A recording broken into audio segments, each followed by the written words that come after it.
Hello, everyone. Welcome to the webinar. I'm Brittany, the TA Operations Coordinator, and I'll be hosting this event. Before we begin, for those who may not know, Redwind is a nonprofit organization that provides tribal technical assistance on a variety of programs, including but not limited to tribal comprehensive, responding to urban natives, and elder abuse.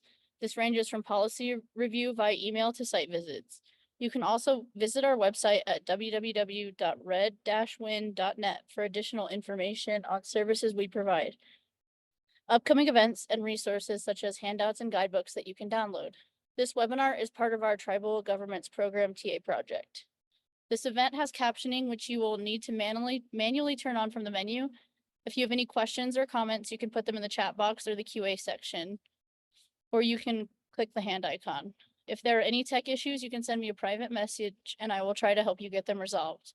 Presenting with us today is Schrader. I will pass it along to her now.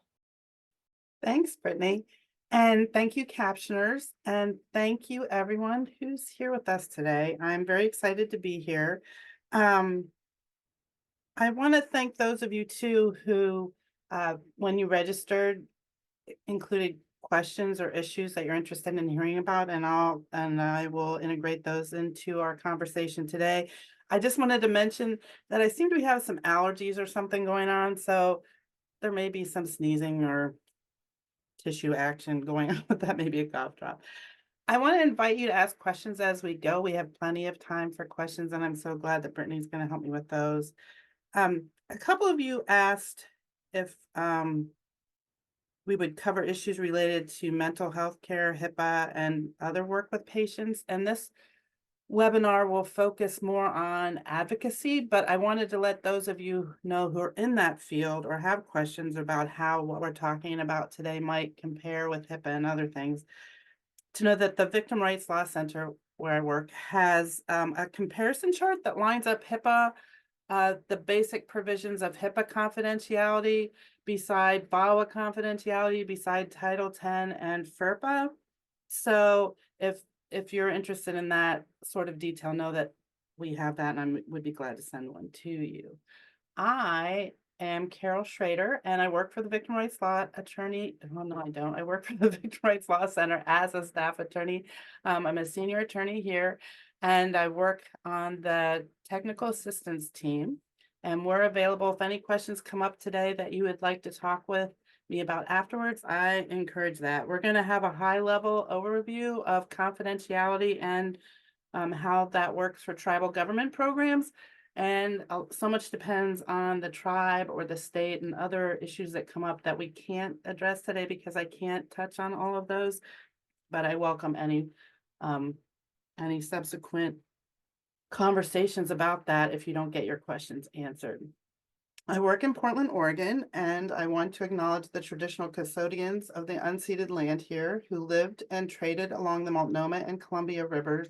I do so with respect to their elders, past, present, and emerging. The learning objectives for today are that in tribal government programs, we will be better able to use the Violence Against Women Act confidentiality provisions to protect survivors' privacy, protect survivors' privacy more broadly, for example, with jurisdiction confidentiality laws, and avoid oversharing survivors' personally identifying information and data related to services. So, told you a little bit about me and where we're going. I'd like to know more about you. So Brittany, if you would launch our first poll, please. And if you would let us all know what your role is at your organization. Are you an advocate with a tribal DVSA program, domestic violence and sexual assault, advocate at a non-tribal DVSA program, a tribal prosecutor, work with tribal law enforcement, or other? And if your answer is other, please specify that in the chat.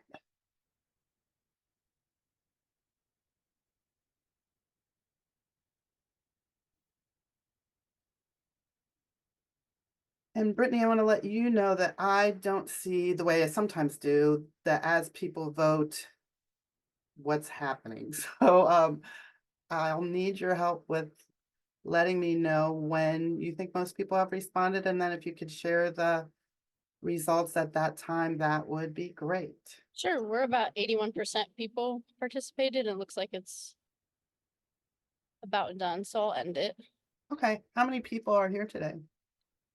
So there's a total of 66 people in the room. Outstanding.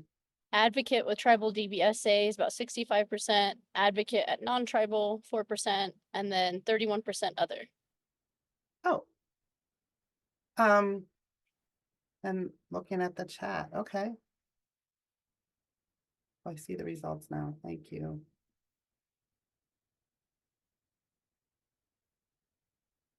That's great. Thank you very much for sharing that information with us today. That's helpful.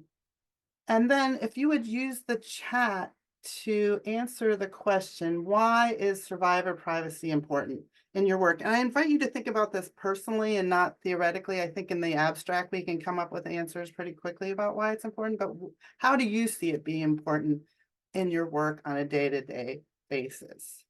Protection, developing trust with clients, safety, building trust, keeping trust, protection, safety and trust, build trust with, yep.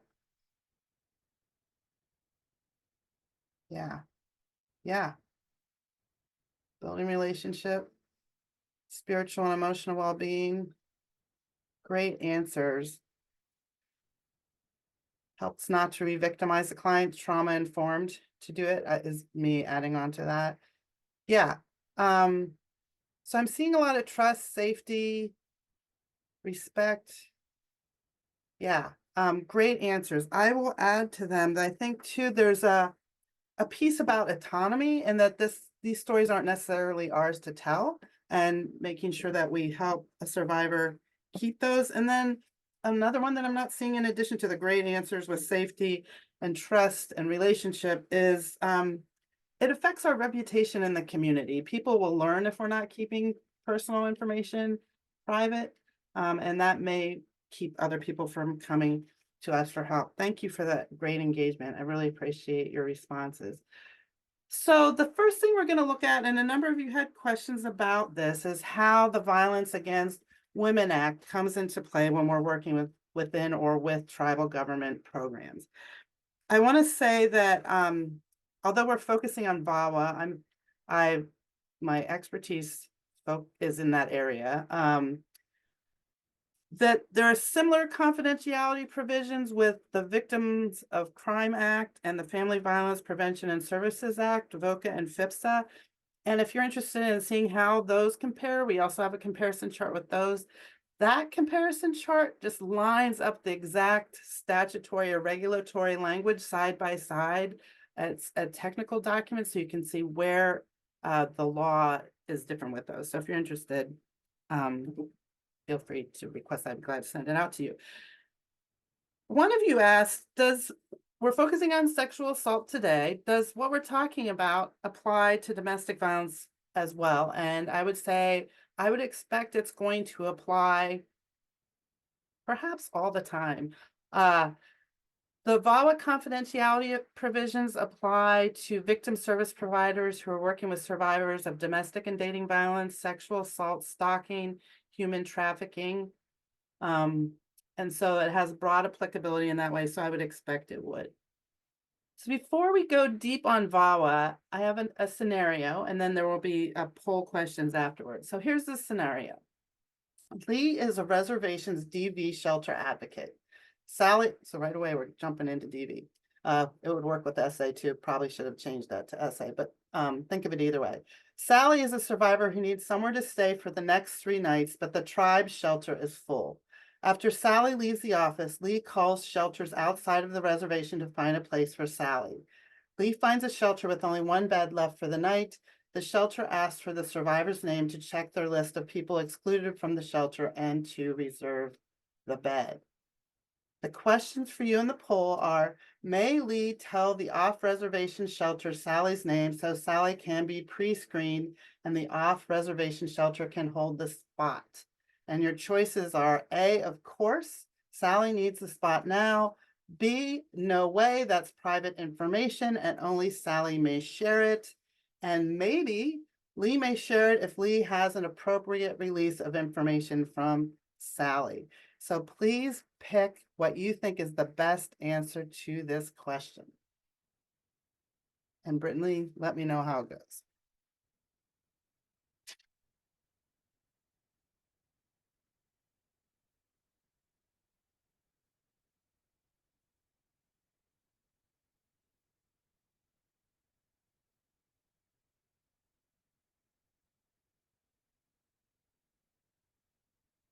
Got about 77 people in the room with a 72% people participating, and 84% people think it's C, 15% of people think it's B, and nobody said A. Cool. Okay. Thank you for those responses. I think C is the best answer. I think B is a better answer than A, and I love that none of you said A, given my focus on VAWA confidentiality. So let's talk about why I think that. So VAWA confidentiality, the confidentiality provision in VAWA says that grantees and subgrantees shall not disclose personally identifying or individual information collected in connection with victim services requested, used, or denied.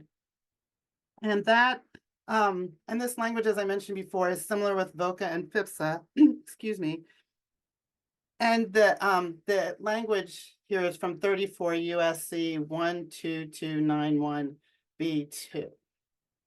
So I'm going to go in deep a little bit with this to say that this language by itself, and we're going to get into why I still think C is the better answer between B and C. But if you were just looking at this, you would go with B, like you can't disclose it. But we'll get to why, where there's a little bit of where there's a significant shift within VAWA.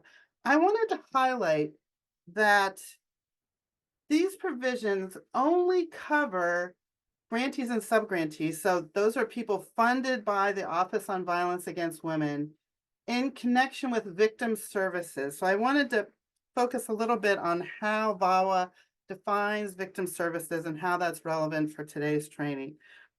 Victim services includes services provided to victims of sexual assault and those other crimes that I mentioned earlier, including culturally specific services. And culturally specific under VAWA expressly includes services directed toward American Indians, including Alaska Natives, Eskimos, and Aleuts in the language of VAWA. VAWA also says that victim services also include legal assistance. This is a bit of a shift. This happened with the last reauthorization, that legal assistance was more expressly included as a victim service under VAWA, which includes assistance to sexual assault and other survivors by any person who functions as an attorney or law advocate with tribal or other matters, or some post-conviction proceedings in tribal court. And the last point I wanted to make with talking about victim services in this slide is that victim service providers include tribal organizations, and those organizations include tribal coalitions and governments of tribes that assist sexual assault and other victims. And so that's how these VAWA confidentiality provisions come into play with tribal governments. And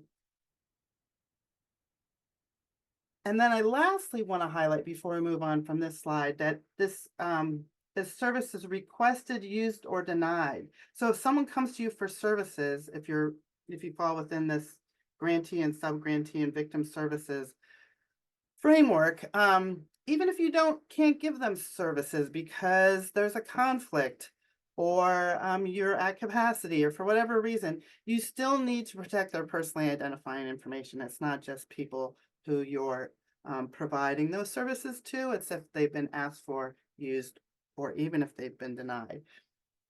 So this is the prohibition on sharing information, but what does it mean when we're talking about personally identifying information? So that's any information that you would find on a driver's license. So someone's name, their address, their driver's license number, date of birth. Sometimes it can be someone's gender identity or height or eye color, if it's something that's unique in your service area. And I know that some number of you, maybe most, are engaging in this work in small communities where everyone knows who everyone is. So if you if you were to, for some reason I can't imagine, um, mention something about a physical characteristic of someone, that could be enough for people to know who you're talking about. It can also be electronic things like IP addresses could be personally identifying. And then also someone's faith tradition or other characteristics if they're not, especially if they're not in the majority for where you're providing services. And I want to read some language from VAWA about this. VAWA says that personally identifying information includes information likely to disclose the location of a victim.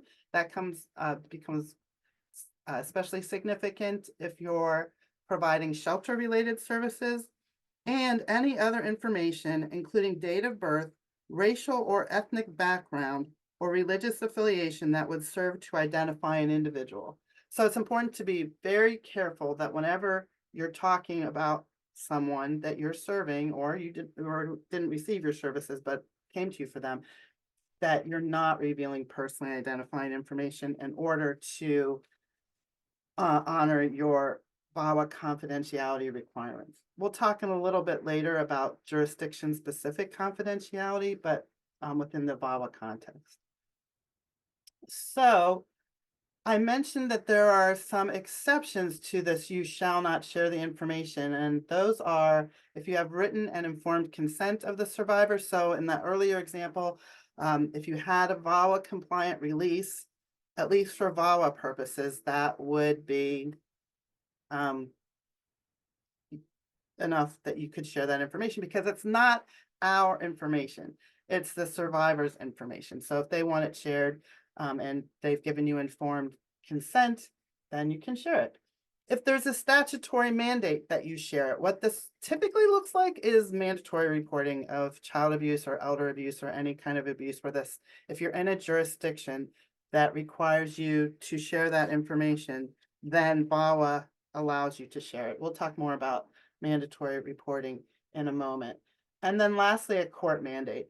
We'll touch on that briefly. So if you have one of those things saying you have to release the information, or the survivor or person who came to you for services wants you to release it, then you can. Let's talk about this written and informed consent piece for a moment. There's a process. I think so often we focus on that release form. But there's a process that VAWA requires us to engage in to get that informed consent. And the first part of that is have a discussion about why a survivor might want you to share their information, what information might be shared, and who would have access to it. Informed consent would also require that you talk about what are the benefits and risks of sharing the information so that the survivor can make the choice about what they want you to share. And then you only need to agree about two of these things. That is what information will be shared and with whom. The why, VAWA does not require an agreement about. And then you need to record that agreement in writing and it needs to be signed by a survivor. So, or their guardian or parent, which we'll talk a bit about in just a second. So there's only that one part at the bottom is after you get the agreement, then it needs to be in writing and signed by the survivor. It doesn't need to be on a piece of paper with ink. Electronic releases are permissible under the language of VAWA confidentiality. So let's look at these a little more deeply. There are other requirements for VAWA compliant releases. The survivor needs to know not what will happen when that information is shared. I mentioned that earlier. The release should only be used as intended. An example of this is if you get a release to share items A and B with an organization, you can't share anything beyond that. And if it's being shared for a particular purpose, like to get housing, if someone from a different agency calls, you can't share it either. So it's only got to be for when you had that discussion and the intent was clear, it should only be used for that purpose. It needs to be specific. There can't be language like any and all information, just do what you need to do. that is not permissible under VAWA. It needs, and it doesn't have to be, it can be general, but specific. So by that, I mean, in addition to, in order to get this information, a survivor's request, I'm going to need to share your name with the juvenile detention facility. And if you're saying you want me to share this particular document, great. I think if any of you are involved with immigration law cases, there's a lot of paperwork, and if once it's all filled out, someone you're serving could say, like, yeah, go ahead and file it. You don't have to go through line by line or a piece of information, but it can be everything used in this particular form number, whatever. That's what you're sharing. The length of the release is reasonable and specified. There's not a required length within the VAWA statute. And the extent to which you have this release is valid for a year, I think it doesn't follow the intent of VAWA, which is to make that release length relevant. So what do I mean by that? What I mean is that if I need to talk with a caseworker this afternoon, then I only need a release for a day, maybe a couple of days in case things don't work out and you have to reschedule. You don't need it for a year though.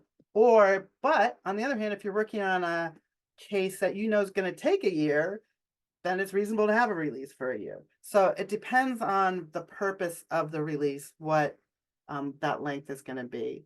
And the person who's releasing their information or inviting you to release, asking you to release that information, they can change their mind. They don't need to let you know about that in writing. They can call you, they can send you a text, which is written, but or they can tell you in person, hey, I changed my mind, I don't want that information released. That's enough. I think best practice is to document that you had that conversation or received that information on the release form. So, yeah. And then lastly, well, next to lastly, it can't be a condition of services. You can't require release of information to provide services. You're going to need it to do certain things. That's reasonable, but you can't say we can't do anything for you unless you'll sign a release. It can't be a prerequisite part of intake, that sort of thing.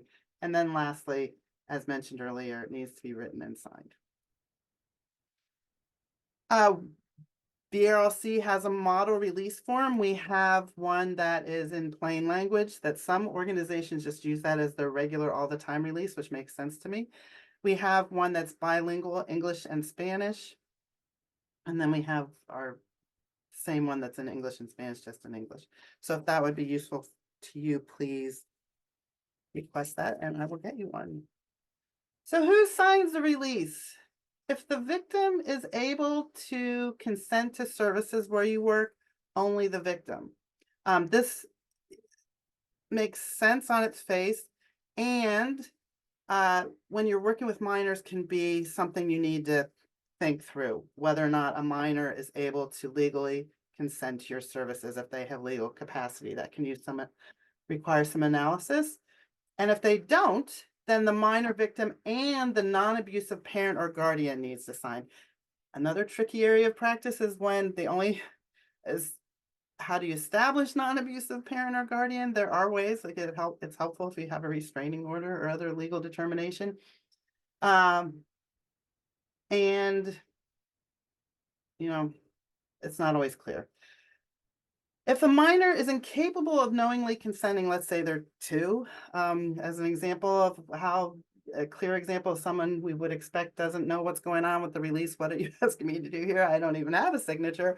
Then only the non-abusive parent or guardian needs to sign, but VAWA requires that the minor be informed as appropriate. So if you're serving that minor over a period of time and they develop that legal capacity or understanding, then you may need to do something differently. And it's good to talk through with them what's going on. That's as developmentally appropriate. And if you're getting a release from an adult with a guardian and that adult lacks the legal capacity to consent, only the non-abusive guardian needs to sign. I see the question about explaining more on the minor consent.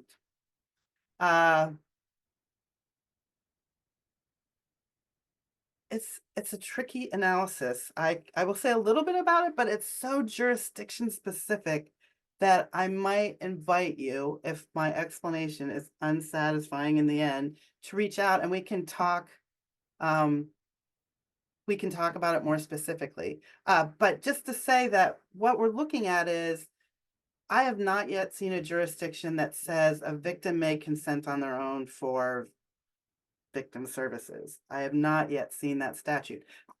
And I see statutes that say things like minors may consent on their own to treatment for sexually transmitted illnesses, or may receive mental counseling or therapy, or may at a certain age on their own go to their doctor. So there are analogies that we can look at for those type of services. And then I think about too, with public or school libraries, no one's that I've ever seen is checking the ages of people who come into the library to see whether or not they're going to share information with them. I have seen some restrictions on computer use for younger kids.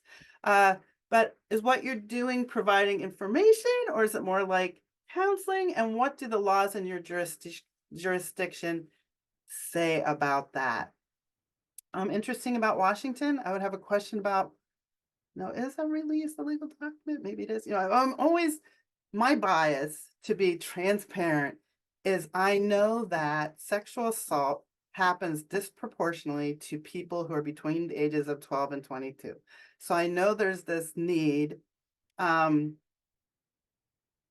particular need for those survivors to get help, and there are things like mandatory reporting laws that can get in the way of that. So I'm always looking for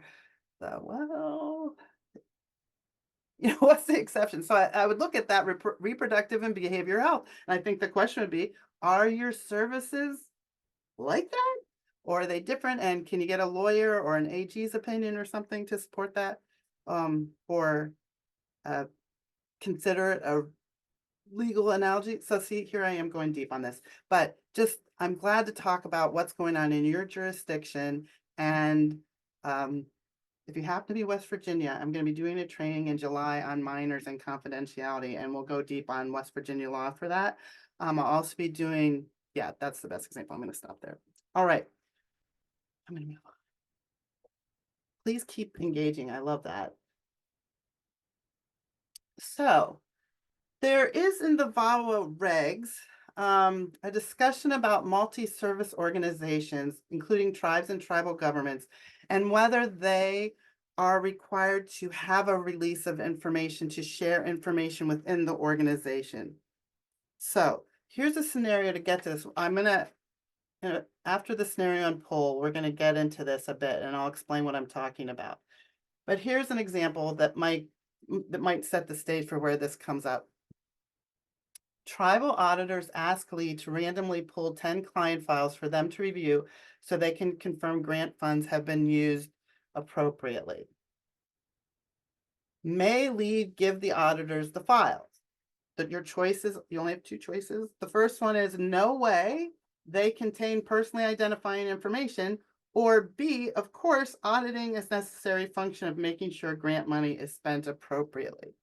What do you think is the better answer of the two?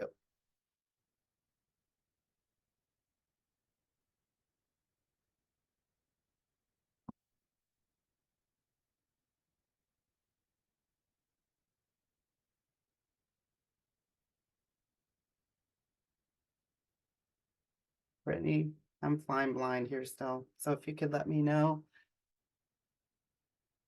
how it's going with the poll, that would be great. Sure, we have about 58%. There's 89 people in the room. No way, 70%, and of course, 30%. Okay. Great. Okay. So, I think that A is the better answer here. They contain personally identifying information, which suggests VAWA applies. The assumption is this is a VAWA funded program. It is true that auditing is a necessary function of making sure grant money is spent appropriately. And there are alternatives for how that information could be shared without sharing personally identifying information. So let's get into this in more depth. Okay, so this is a schematic that may work for many of you about what we're talking about. Imagine there's a victim services program represented by the middle rectangle, and there's also, and this is a tribal victim services program, there's also a tribal housing agency that serves anyone, not because they're a victim, but because they need housing for whatever reason. Tribal Family Services After School Program, which serves students for whatever reason. They don't need to have been a victim of something in order to get that after school support. And this is these regs are found at 28 CFR 90.4. So the question is, may someone in the victim services program share personally identifying information with the people who are working in these two other programs? And the regs say, no, you may not unless you have a release of information. What about the leadership? What about tribal leadership? May information from the personally identifying information from the victim services program be shared with the tribal council, for example? VAWA would say, no, it may not. And let me read the language of this just to clarify, I hope, what's going on with this. In 28 CFR 90.4, the law states that the release of information requirements apply to disclosures from the victim services divisions or components of an organization, agency, or government to the other non-victim service divisions within an organization, agency, or government. It also applies to disclosures from victim services divisions or components of an organization, agency, or government to the leadership of the organization, agency, or government, for example, executive director or chief executives. Such executives shall have access without a release only in extraordinary and rare circumstances. Such circumstances do not include routine monitoring and supervision. So that is why I think that information should not be shared with the auditors.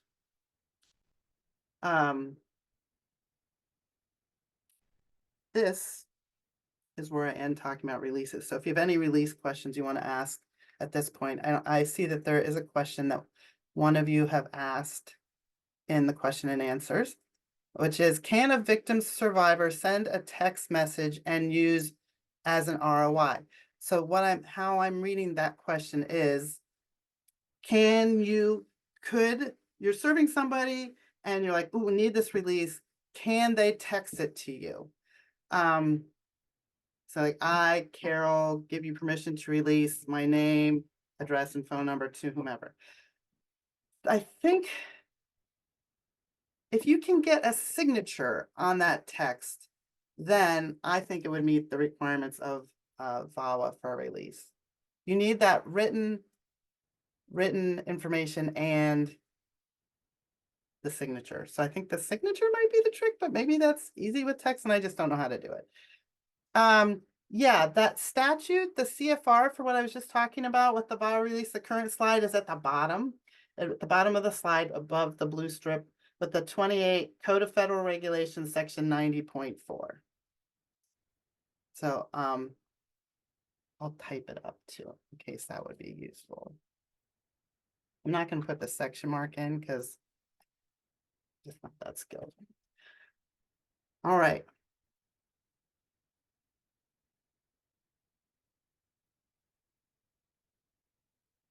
Brittany, will we share the PowerPoint deck with folks afterwards if they want it? Yeah, we can absolutely do that. Okay, I'll get that. You have it, so I give you permission to do that. So we've talked about written and informed consent. Let's talk a little bit about statutory mandate. You're welcome. And start with 2 polls. Are you a mandatory reporter of child abuse where you work? And all the answers aren't going to be the same, and that's okay. I just want to know for you personally, are you a mandatory reporter of child abuse? Yes, no, or I'm not sure.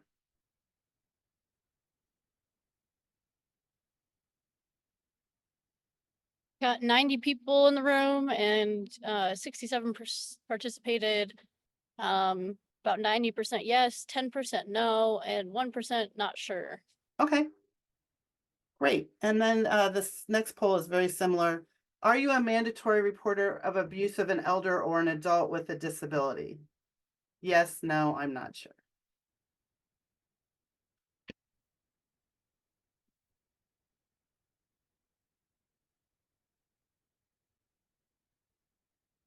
63% of people participated, 85% yes, 8% no, 10% I'm not sure. Okay, cool. As I mentioned, I don't know if you give the right answer or not because I don't know how it works in your jurisdiction. Uh, and the reason I asked the question anyway is it is so important that you know the answer. And I want to get you thinking about it before we look at one slide about mandatory reporting. It's so important that you know because of this idea of not sharing personally identifying information without permission. And if you're going to do it because you have that mandate, it has to be a mandate. You have to be required to report. So those of you who aren't sure, I encourage you to find out. Even if VAWA confidentiality doesn't apply to you, it's important that you know, so your colleagues know, and people who are referring people to you know, so that a survivor is never surprised by a report. Nothing involving us sharing information should ever be a surprise to someone who comes to us for services or about someone to whom we refer someone. That's my goal with this. So we only have time on this for this setting.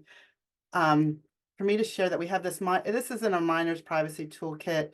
It focuses on child abuse, but it applies to other types of mandatory reporting.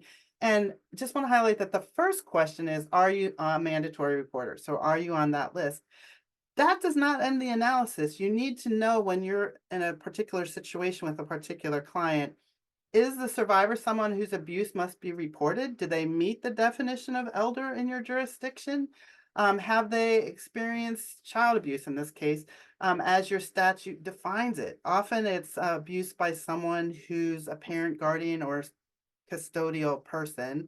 So you need to be clear about that. And then you need to know, are you exempt from reporting in this case?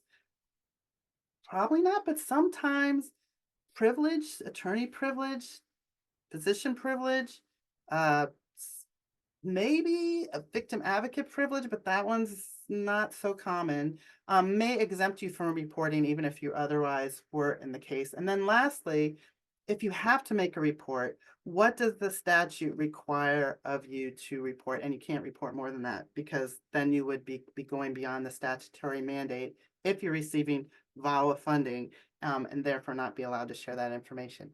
I would be glad to entertain the verbal question. Brittany.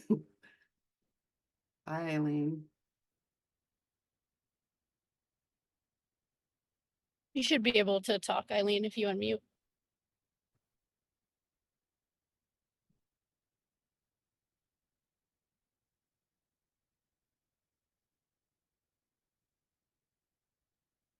Oh.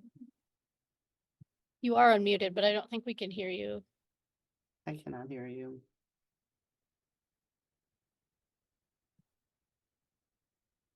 Okay. No worries. Okay. There's one more hand raised. Oh, okay. Hi, Carol.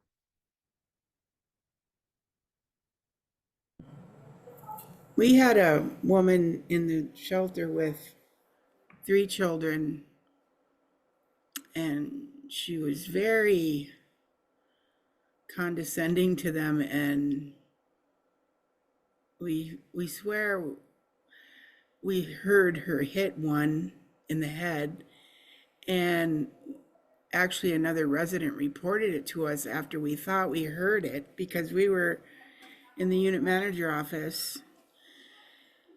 And so, of course, I brought him in and talked to her about how she, it's already written in the rules. You can't act that way with your children in the house. And And of course she denied it. I didn't hit him, blah, blah, blah, blah, you know, and then I don't know. So there was something that she reported when she was being admitted also that we thought should be reported. So we did.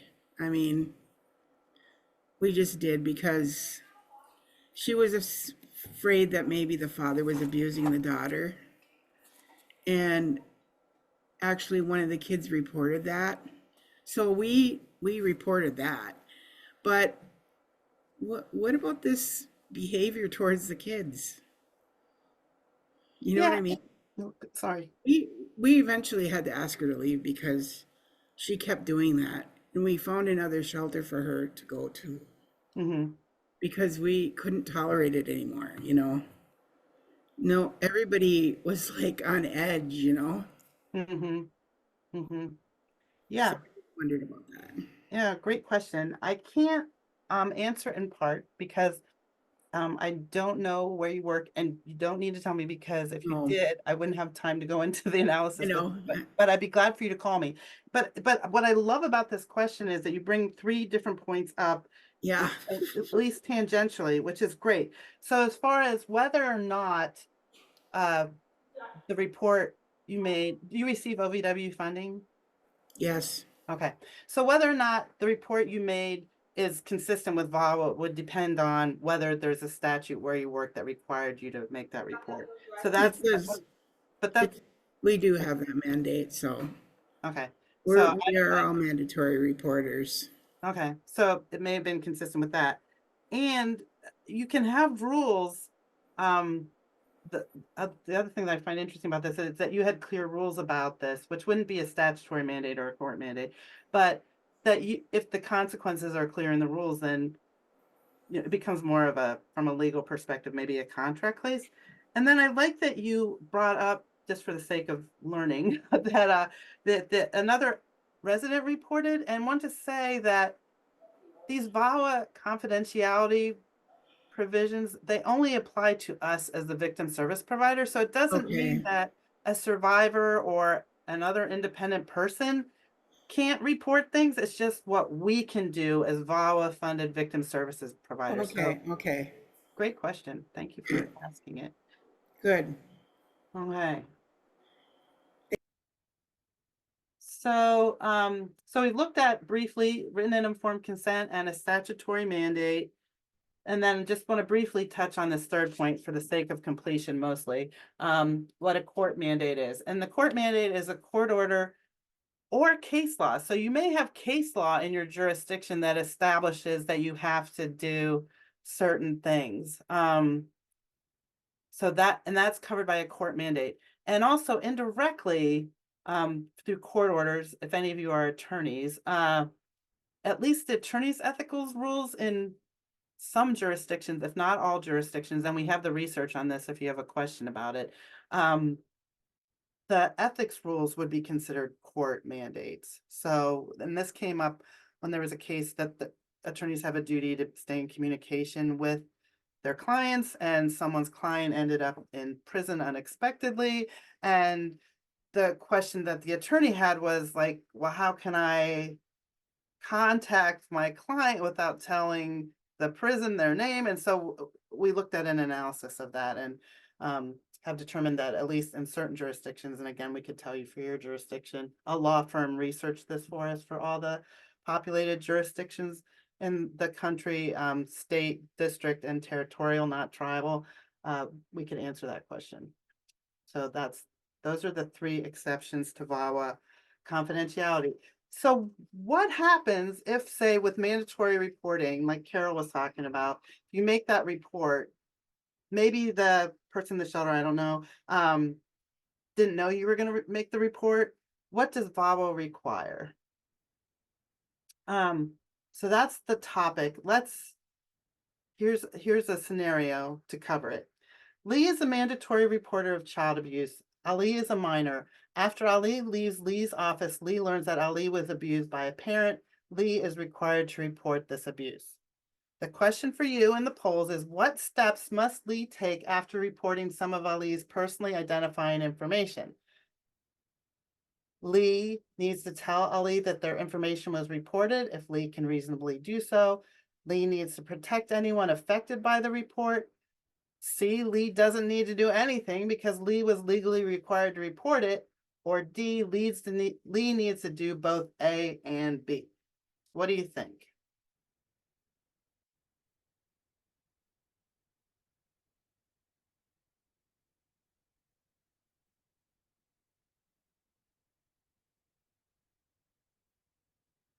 So we got about 29% participated.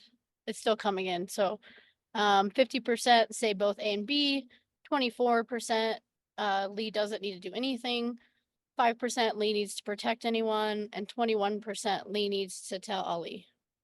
Okay. Would you tell me? Oh, wait, I've got it now. It came on. Okay. I'm so visual. What did you just say? Okay. All right. So interesting. I agree with most of you that the best answer is Lee needs to do both A and B. And let's look at why. Here's what VAWA says. When we are required to disclose as VAWA-funded victim services providers, there are two things we need to do, essentially A and B. We need to make reasonable efforts to let the victim know that you made a disclosure of their personally identifying information. Reasonable efforts includes things like, if you don't know where this person is anymore, you can't find them, there's a certain reasonableness around that. The other thing that's important to think about this, if it's unsafe to contact them, you don't have a way to do it that you're sure will be safe. You don't know who's going to pick up the phone. You don't know who's reading their email. Those sorts of things, that safety element can be part of you defining what are reasonable efforts. So it's like efforts for you and then thinking about the survivor's safety, whether or not it would be reasonable to let them know. And that may require balancing of the harm of the report. It just requires some thinking. But VAWA says you need to make reasonable efforts to let the victim know and take steps necessary to protect the privacy and safety of the affected persons. Which gets to be an interesting practice point, I think, this idea of taking steps that are needed to protect the privacy and safety, not just of the person whose information you disclosed, but affected persons. So what might this look like? It could mean that if a mandatory report was made against the opposing party in a case, a situation, the whole family could be at risk. So you may need to get that whole family out of town or into a shelter or do something that protects not only the person whose information was released, but a broader community. I can also imagine how this could come up in school settings or juvenile detention or prisons. I don't know. I think it allows for some creative practice. I don't want to be unrealistic about the scope of that, but I think this idea that you need to take steps necessary to protect the privacy and safety of the affected persons requires some creative and broad thinking. So that's what needs to happen. That truly ends the conversation about VAWA. What I'm going to turn to next is other confidentiality and privilege. And this can come up with certain professions in your ethics rules. There can be other federal statutes. We've alluded to HIPAA that can come into play. But what I'm focusing mostly for today on, in this context of your work within tribal governments, is confidentiality and privilege laws in states and tribes. Those are the ones I think would most likely come into play in the work that you do, focusing on advocacy. So here's a scenario to get this going. This is a made-up example of tribal privilege law. It's not based on any tribal privilege law that I'm aware of. And it says, a victim of domestic violence or sexual assault may refuse to disclose and may prevent anyone else from disclosing confidential communications between a victim and an advocate. The scenario is a tribal prosecutor sent Lee. You may remember Lee from earlier scenarios. Lee is working at the DV program of a tribe for Joe's program's records and for Lee to testify about Joe's injuries. Joe does not want Lee to share the records or testify. The poll for you is, what might be the best things for Lee to do? And these you can pick as many as you think might be good ideas. Honor the subpoena. The subpoena is a court order, so Lee needs to provide the information and to testify. B, with the release of information from Joe, call the prosecutor and remind them that Lee's communications with Joe are protected by victim advocate privilege. C, ignore the subpoena because VAWA protects the confidentiality of the information. Or D, go to court with Joe and help Joe ask the tribal judge to dismiss the subpoena. What might be the best things for Lee to do? And you can choose more than one, but you don't have to, but you may.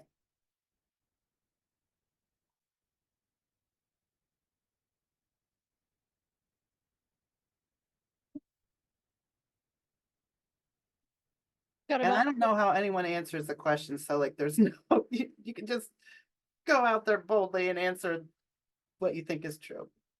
47% participated. And I'm gonna share it. Okay, I got it. Okay. So the most popular response is talk with the prosecutor and say like, hey, wait a minute, these are they're privileged. What are you doing? Or honor the subpoena was the next most popular answer. It's a court order. And so we know from VAWA that a court mandate needs to be, you're allowed to release information if you have a court mandate. Go to court, third most popular answer with Joe and help Joe ask the tribal judge to dismiss the subpoena. Or C, ignore the subpoena because VAWA protects the confidentiality of the information. Okay, thank you for engaging with that poll. I think the best answers are call up the prosecutor and say like, hey, this must have been a mistake or whatever, you know, you're going to know the prosecutor, so you'll know what to say. And then D, go to court with Joe and help Joe ask the tribal judge to dismiss the subpoena. I understand why many of you chose A, and I think we might get there, and I'm going to describe how we might get there with a little VAWA analysis. Then what I think is the only clearly bad answer is ignore the subpoena. Never do this. Never ignore the subpoena. It's important to address it. I encourage you all to have a subpoena response policy. So when it comes in the door, it's not a moment of like, what is this? How do we deal with it? But you know, you need to talk with the person in charge of the subpoena response. And these are the steps that person's going to take. The most important part of this analysis, which I think we sometimes forget, is what happened at the end of the scenario. We know that Joe does not want Lee to share the records or testify. I think the first step when you get a subpoena, or one of the early steps, early on the list of steps, would be contact the person whose information it is. Because remember that this is that person's information. It's not our information. And I think so often like, oh, we can't share this information. We have to protect it. It will set a bad precedent. They shouldn't even know that we served the survivor. You know, those sorts of things, which are reasonable points to make. The ultimate point, though, is this is not our information. It's the survivor's information. So what does the survivor want to have happen? So it may be that the survivor says, I want them to have that information. I want them to know what happened. Go ahead and tell it. And that would be the honor the subpoena answer because the survivor wants it. I think because a subpoena is a court order, we need to respond to it. So in a situation like this, where Joe does not want the information shared, there are legal options. This idea of asking the trial judge to dismiss the subpoena, technically we would call it quashing the subpoena. So a motion can be filed. It can say things like, there's a privilege in this jurisdiction. We are protected. Those records are protected. This motion, this subpoena should be quashed. It should just be dismissed. It should go away. There are also options like a judge could review the information and say, yeah, this is privileged. This is not, you have to share it. And that could be a redaction of the information, or some of it could be kept from coming in. The file could be sealed. There are things like that that can be done. But big takeaway, never, ever, ever, ever ignore a subpoena. No, I don't think any good could come of that. So, so these other options, starting with what does the survivor want? So when we're talking about confidentiality and privilege, what do we mean? This is how I view them. These are general definitions. You need to know in your jurisdiction how they're defined. Some jurisdictions have borrowed the VAWA confidentiality definition in total or not. I don't know if anyone has totally, though I just looked at one that referenced it, that pulled it in and said, these provisions of the VAWA, the VAWA confidentiality provisions apply here too. So that can happen, but mostly it's parts of it that have to do with not sharing personally identifying information. But there's also a general confidentiality definition that's something like the one on this slide, which is a legal or ethical requirement that an individual not disclose the content of confidential communications or records. That individual would be in their professional capacity. And confidential communications are typically those that are not intended for further disclosure. So it's something that the person you're serving expects you to keep private and not share. Privilege is a rule of evidence, so it only comes into play in certain situations. It's a rule of evidence prohibiting disclosure of confidential communications or records in legal proceedings. Again, these are general definitions. It's important to know how these, how confidentiality and privilege are defined given your profession, where you work, those sorts of things. Okay, I'm reading this note just a second.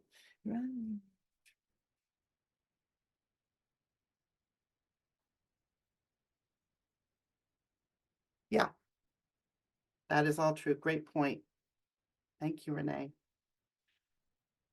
So more about confidentiality and privilege. Each tribe, territory, state, DC establishes their own confidentiality and privilege laws. I don't know that each tribe has them, but many do. As a general rule, the tribal law privileges apply in tribal court and the state privileges apply in state court. They can be created by statute or case law, and for some tribes, they're part of an oral tradition. So you need to know how this all works where you're practicing. And if you need help figuring it out, again, glad to help.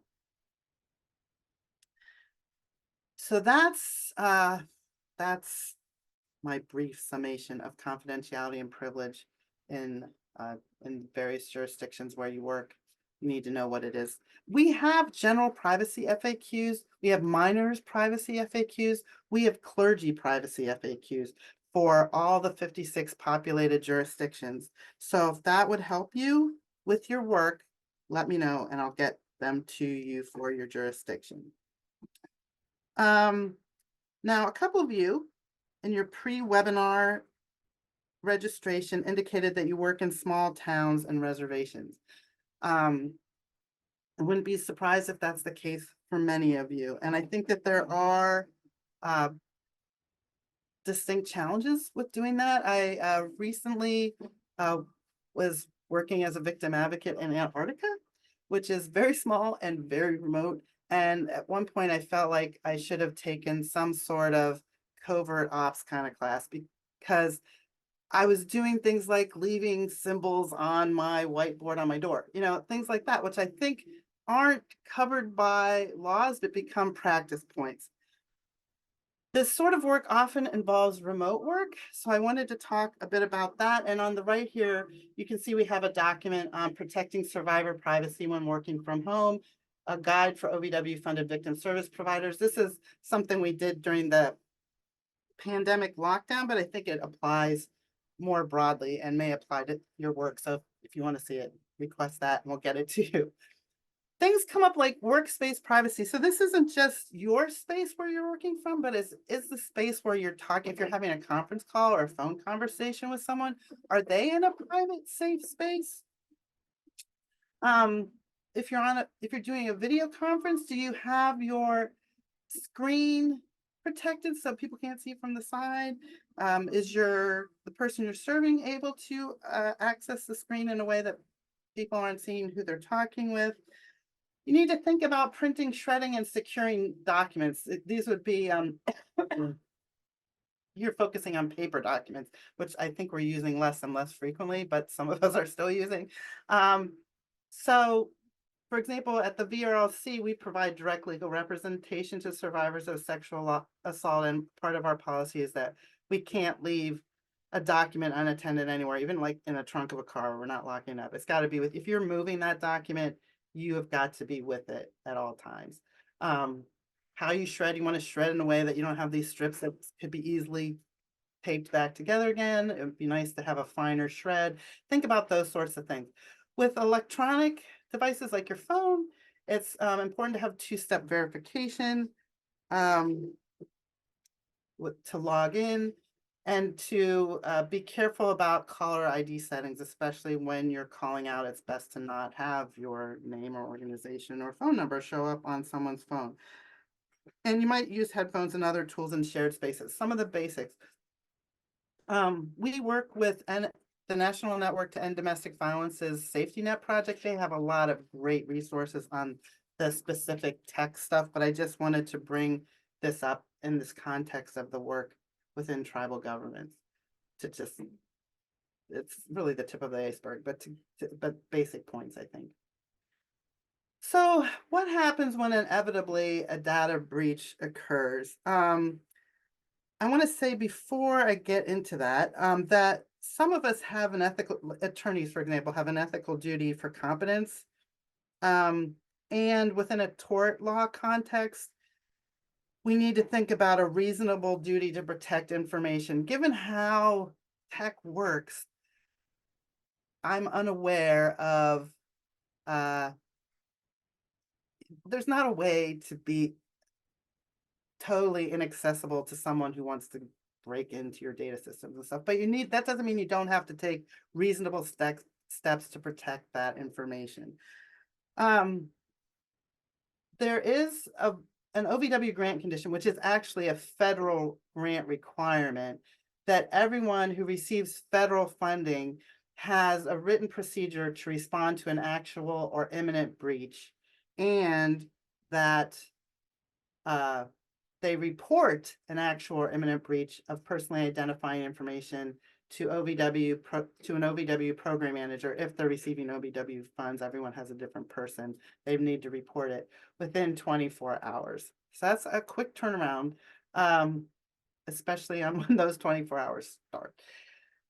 I have been involved with reporting one to grant managers. It's embarrassing, and in my experience, there was like, okay, so what have you done to mitigate this? You explain what you did. They're like, fine, thank you for sharing. You know, it wasn't anything more dramatic than that in my experience, but I could imagine if it were a bigger data breach, or, you know, the third time you've done it and you were totally careless and it was ridiculous, that there might be a different response. What are we talking about when we talk about data breaches? What I mean by that is things like an unauthorized third party overhears or sees personally identifying information. With this, I think what typically is the example is like, you're in an elevator, you shouldn't talk about it. You're in a crowded restaurant, you shouldn't talk about it. I think those are unhelpful examples given our work.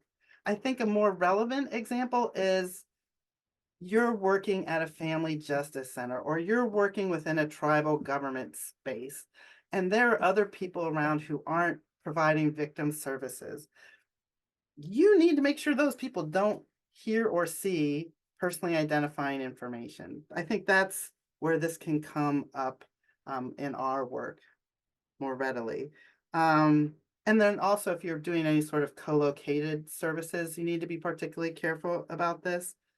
Other examples, email with PII is sent to the wrong person. That can happen so easily with an email. We have a written data breach policy, Kathy, which, so if you request that, I will get that to you. So yes, and it's been OVW approved, so they liked it back then. So I hope they still like it. I would think they would. Other examples, document with a PII is lost in the mail, or your laptop is stolen, which would be a disaster on so many levels, but one thing you'll need to think about is, was there PII in that laptop that is then a potential data breach? Keep in mind that the, hold on one second, that these requirements of what to do when you're required to disclose also apply when you have a data breach. You have to make reasonable efforts to let the people whose information was breached know that it happened and take steps necessary to protect the privacy and safety of people affected. In addition to this, I want to flag that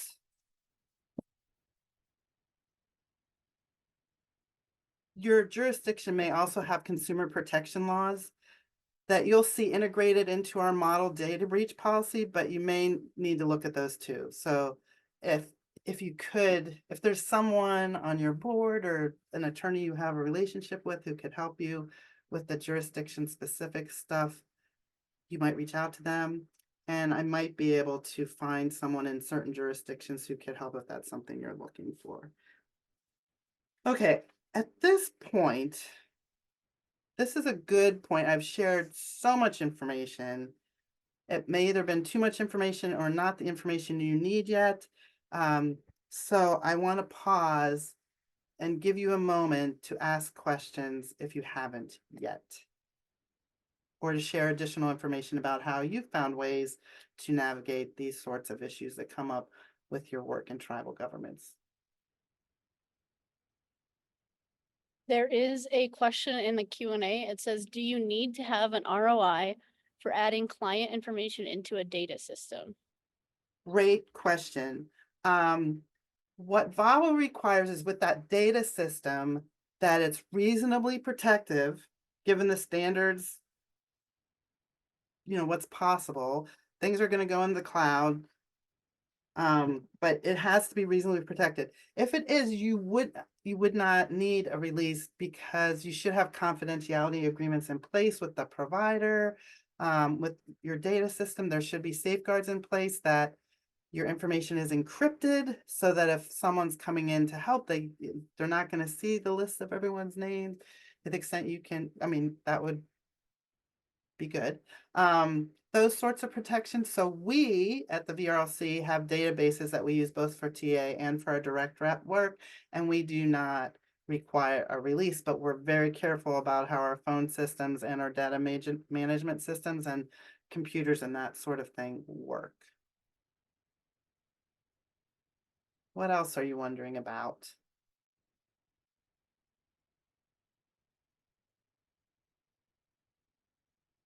Who in your organization should have access to the database?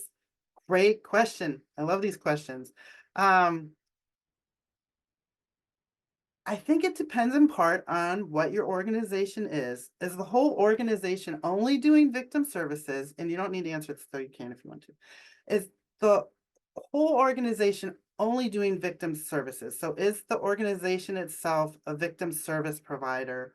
Or is it an organization that does different things like that slide going back to there's the after school program, and there could be a food bank, and there could be a housing program, so that your victim services program is just a part of the organization. Okay, cool, thank you. So with that, it's incredibly important that the victim services program is firewalled off from the rest of the organization. It shouldn't be that.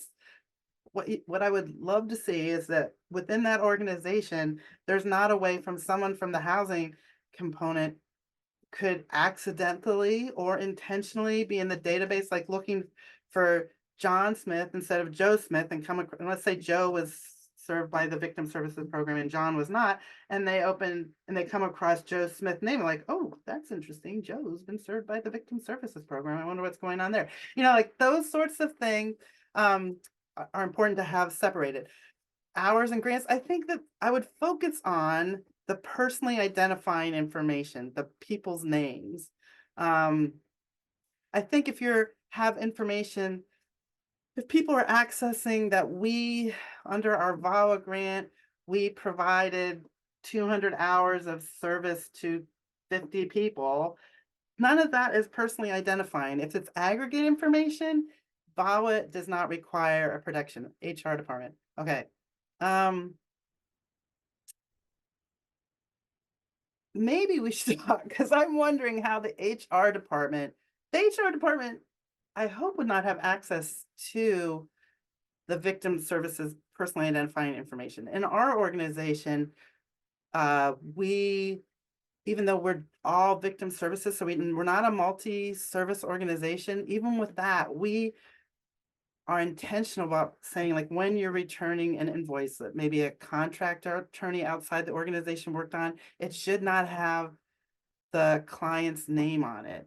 That there should not be information we're sharing with, okay, so I'll just finish the sentence up. So that we're not sharing personally identifying information with them, and they don't want to have it. And so we have a policy that avoids that. Okay. What are your other questions? I love to answer them, and I think it's a great way to learn. So feel free to share. And if you want to talk with me off the training, outside of the training, please feel free to email me with your questions, and I'd be glad to follow up with you. You can still ask questions, but I'm going to move forward to tell you about some more of our resources that can help you with this work. But I'm glad to come back and answer a question. So here are some tools that we have I want to make sure you know about. And if you go to our website, which this would be a great time to tell you what that is. One moment, please. It's something very simple. It's victimrights.org. Okay, so if you go to victimrights.org, there you can see, you can see other things I've been researching. Victimrights.org, we have a resource library. Yeah, thank you, Brittany. And so you can get these resources are there. If you don't find them there, let me know and I'll get them to you another way. But we have tip sheets, various types of tip sheets on different subjects. Like this is working with protecting privacy when you're working with an interpreter. And I'm going to come back to the question in just a sec. We have some guides like protecting, with the one I showed you earlier about protecting survivor privacy when working from home. We have that release of information that I told you about. Here's a picture of that. We have some videos such as the surviving sexual violence on the street. We don't have many, but we have some. We have translations. We have some of our resources are translated into, I think, maybe up to 12 languages. So if you're working with survivors who are not speaking, whose English is not their first language, let me know, and we might be able to provide, we may have translations that would help. This is that mandatory reporting flowchart that we looked at earlier in Arabic. And interesting, I can see that we have a mistake on it in Arabic, which I'm kind of amazed at, but we need to fix that. Then we have these FAQs that I mentioned for different jurisdictions. So if you're working in Oklahoma, wherever you're working, we can send you those jurisdiction specific FAQs. So those are some resources. Now let me look at the question. Can a supervisor mandate we give information on clients without a release because she is a supervisor on a need-to-know basis? Okay, so you may recall when we were looking at that slide, which I could go back to if that would be useful, but I'm pulling up. Why don't we? Let's go there. 1 second, please. Okay, so remember this slide. So we talked about the leadership of the organization, that information can't be shared without a release. Now, this is in a multi-service organization. So if you're working in an organization where the whole organization is a victim services provider and your supervisor is part of that program, then you can. Something I wanted to say about this earlier that I forgot. There's the issue within organizations about whether or not you can release that information under VAWA. You should always be thinking too, if you work in a jurisdiction where some of the people working at your organization are not mandatory reporters, but some are, you need to be especially careful that in a case review context or any other situation, the mandatory reporters are not getting access to the information that would trigger a report. So that's something to keep in mind as well. So it's not just about VAWA confidentiality, but it's also about making sure that mandatory reporters are not accidentally or inadvertently getting information that will trigger a report. So coming back to this question, can a supervisor mandate we give information on clients without a release of information because she is the supervisor on a need-to-know basis? It depends. It depends on if the whole organization is a victim service provider or not. Is your supervisor part of the victim services program, therefore? Then it's not, you wouldn't need an ROI in that case because you're working as a team, as a victim services program. The victim services program is what has this obligation. So it depends. I hope that makes sense.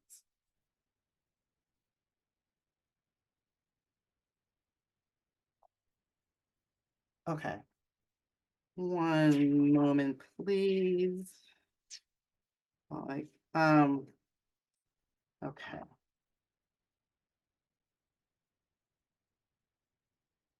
So you can reach me and the rest of our team at this address, ta@victimrights.org. So if you have follow-up questions, need information, we don't follow up within a week with what you requested, please feel free to follow up with us. Brittany, I leave Margot's question to you. And thank you for putting our address in the chat. So we provide advice, we provide consultation on cases you're working on. Do not tell us any personally identifying information, but you can say, like, we've got this going on. Do you have any thoughts? Glad to talk about that. We can provide trainings like this one. Do some mentorship and other individual and programmatic support. If as a program you're wanting to talk through some things, we are available to do that. Love to review policies. That's fun to me to look at your confidentiality and privilege or other privacy related policies. And we can do some legal research, especially in the summer. We have interns and that's a great time.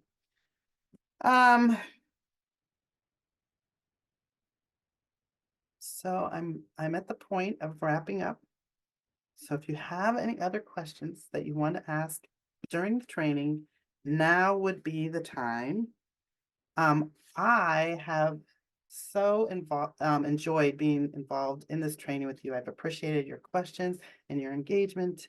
I appreciate the work that you do. And if there's any way that we can support you, we are paid by OVW to support OVW grantees with this work.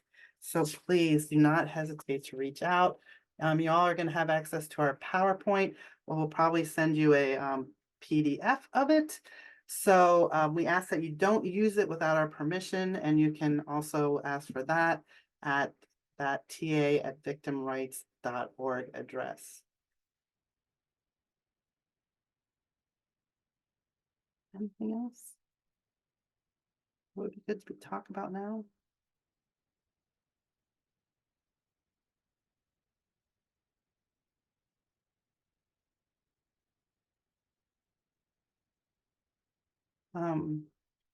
As far as I'm concerned, you can share the presentation with whomever would find it useful. And always reach out if you would like us or me or us, anyone on our team, to provide a training like this. It's something that we're definitely open to doing. With that, Brittany, I will turn things back to you. Thank you, and thank you so much for your expertise. Before we end the session, I just want to let you all know that there will be an eval popping up once the Zoom closes. We'd love to hear from you what you thought. If you're able to fill that out, we'd very much appreciate it. And I will be sending out a PDF of the PowerPoint and the resources that we talked about that were requested in the chat. And Brittany, if you have a second after we're done to talk through that, to make sure I get you what you need. Of course. I'm open to that. Yeah. Thank you, everyone.